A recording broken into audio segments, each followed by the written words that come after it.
Hello Daily Sales Tips listeners, this is Warwick from Account Manager Tips, and I'm so glad to have you along for this walkthrough of a capture plan. Now, I've chosen Google Sheets for this because it's so easy to share, and all you need to do is go online, click the link and copy this for your very own. If you decide you want to convert it to Excel, you can. All you need to do is export it and you're up and running. So let's get into it. On the first worksheet, on the first tab, I've got an executive summary. So here is just like a really brief snapshot of kind of the latest and greatest that's going on with your customer. Now, this is useful because usually at some point or another, your boss taps you on the shoulder, or your boss's boss taps you on the shoulder and says, "What's going on with blah, blah, blah, blah, blah." And here it is in one brief worksheet: the client profile, a quick history of past performance, what's going well, what isn't going well, what you're working on at the moment, and any latest activity. It might be in your CRM, but you know what? Your boss never looks at the CRM, only you do. So that's why I try and have it on a capture plan worksheet, so it's there, easy for me to circulate. Next worksheet is a most important requirements. So this is where you're really going to dig deep into what are the areas that are important to your client. And these are the areas they're going to evaluate you on.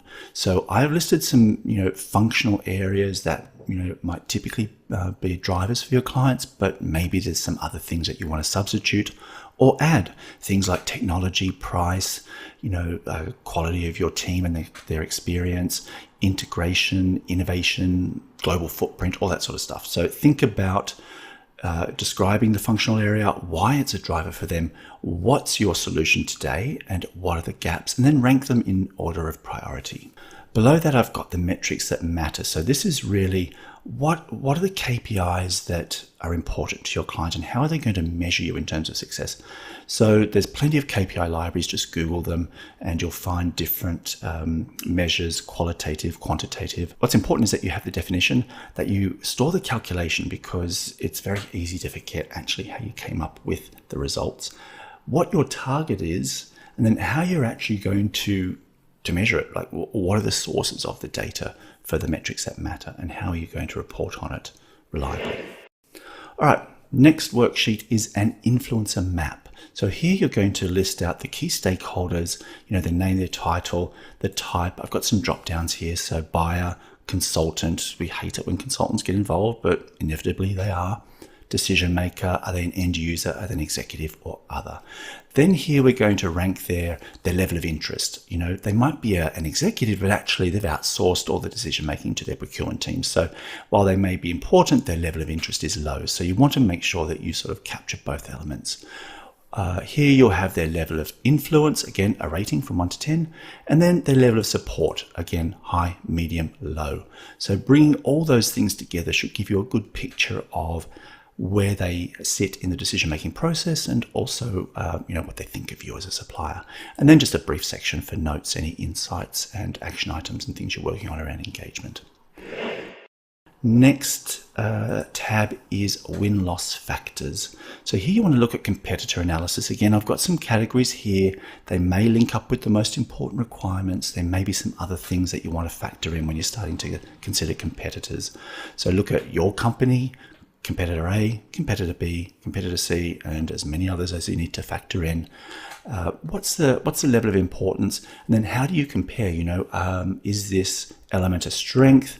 Is this a weakness, a significant weakness, or are you kind of on par? Think about that. Moving down the worksheet, you've got a SWOT, typical, been around for a long time and there's a reason, because it's effective. Strengths, weaknesses, opportunities, and threats, consider those. And then underneath, summarize out of all of that, what is your competitive advantage today? Win themes. So this is what I mentioned in the podcast. Start collecting the stories about what's important to you and where you want to develop your value proposition that's unique and that appeals to your client today and in the future. So you don't want to have a long list of them. As you get to know your client more and as you celebrate some successes, start to capture those here so that when the time comes for a proposal, you already know what's going to resonate with them, and you can, dig a bit deeper into that when the time comes.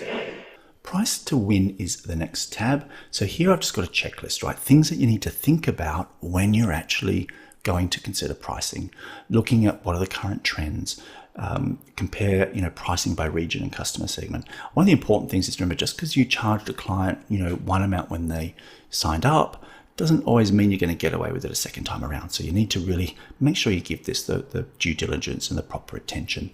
So go through this checklist. There's benchmark. Have you benchmarked against existing customers? Is there leakage? If you plug that, if you get that leakage coming through you, does that improve profitability? Maybe you've got some more margins to play with. What is the relationship between discounting and customer value? What's your share of wallet? Lots of different things to look at. So work through this when it comes time for you to price. And, once you have checked all those boxes, you're going to be in a pretty good place, to submit your pricing and know that it's going to be sharp. Next tab is timelines. I've got a Gantt chart, easy for you to start to manage your project. So this is based on a 12-month, 4-quarter kind of cycle. The first quarter, you want to work a year out, prior to your client's contract ending. So about a year out, you want to start to think about your project timelines. You want to get a bit deeper into the research and start to think about the opportunity and how you're going to approach it. Q2, you want to start to get serious about capture management. Scope out and set your goals. Look at your competitor analysis. Get your capture team together. Who else in your business do you need your help? Do you need help to get this client over the line? Look at your solution design and delivery. Because it was fit for purpose when they started doesn't mean a couple of years in it's still going to be the same requirement. So make sure you give that some thought. Win themes, influencer mapping, etc. And then Q3 or stage 3 is around the proposal preparation. Getting your first drafts, final drafts, all that sort of stuff signed off. And then with all of that planning, I have no doubt they're not going to inquire or invite a single competitor to come along and submit a proposal. You're going to go straight into sort of presentations, clarification questions, contracting, and award. So, of course, you can modify this as required, get as deep as you need to, but at least you've got a very basic capture plan timeline and framework for you to work towards. The seventh worksheet or tab is really your action plan. Again, linked up to those 4 stages, so opportunity identification, capture management, proposal preparation, etc. Very basic. You don't want to be spending a lot of time, doing administration and managing the actual project plan. But you can put here, what's the status: on hold, started, in progress, complete, priority, RAG, red, amber, green. Is it at risk of, or is it on track? Start date, end date.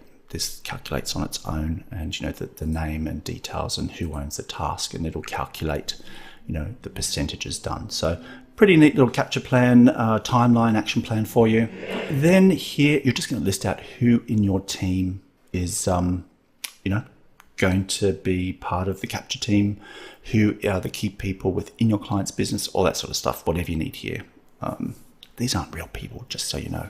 This is really just a dummy page, okay? And that is it. If you have any questions on this, of course, you can find me at Warwick A. Brown on the social media platform of your choice. You can hit me up by email, warwick@accountmanager.tips. I wish you every success. I hope you like the template. I hope it helps you out. And best of luck. Every success.